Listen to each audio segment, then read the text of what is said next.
প্রথমেই সবাইকে জানাই হ্যাপি ক্রিসমাসের অনেক অনেক শুভেচ্ছা। আর এই দেখো আমার ছেলে, আর এই হাতে দেখছো ছেলের একটা কেক। তার কারণটা তোমাদেরকে আমি বলছি। আর দেখতে পাচ্ছ চারপাশে কিন্তু ঘুটঘুটে অন্ধকার। আর ছেলের সাথে রয়েছে আমার দিদির ছোট ছেলে। তো এখন ঘড়িতে বাজে ঠিক 4:15। আর এটা হচ্ছে ইছাপুর। তার মানেটা হচ্ছে কাল রাতে, মানে 24শে ডিসেম্বর আমি বাড়ির থেকে ইছাপুর চলে এসেছিলাম আমি একা। তো আমার হাজবেন্ড আমাকে ছেড়ে দিয়ে গেছে। তো আমি একা এসেছি। আর আজকে দেখো 25শে ডিসেম্বর।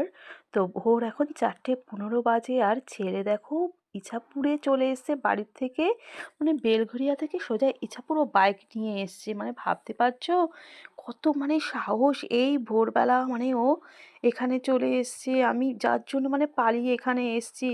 বন্ধুরা, আমার আজকে বার্থডে, কিন্তু আমার সেই আনন্দটা নেই, যেহেতু দেখো মেয়েকে হারিয়েছি। তো দুই ছেলে মেয়ে মিলে আমার বার্থডে যেইভাবে ওরা সেলিব্রেট করতো, যেই আনন্দ হাসিতে খুশিতে মজাতে দিনগুলো কাটতো, আমি ওর থেকে একটু পালানোর জন্য, মেয়েকে হারানোর পরে না বন্ধুরা, আমার এই জিনিসগুলো আর ভালো লাগে না। তো সে কারণের জন্যই না আমি একটু পালিয়ে, মানে একটু ধরতে গেলে সেটাই বলতে পারো যে এগুলোর থেকে অ্যাভয়েড করার জন্যই কিন্তু আমি চলে এসেছি। তো সেটা কিন্তু রক্ষা হলো না।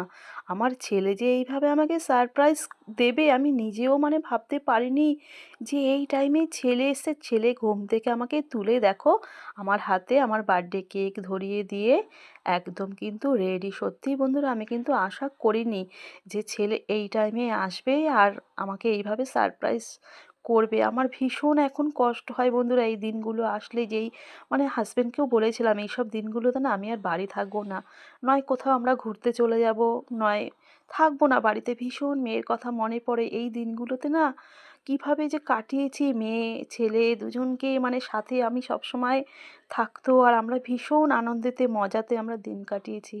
আর আজকে না সেই দিনগুলোর কথা ভীষণ মনে পড়ে, যে কারণেই আমি চলে গেছি। কোনোদিনও কিন্তু আমি এরকম বাড়ির থেকে যাইনি, এই প্রথমবার যেতে হলো আমার।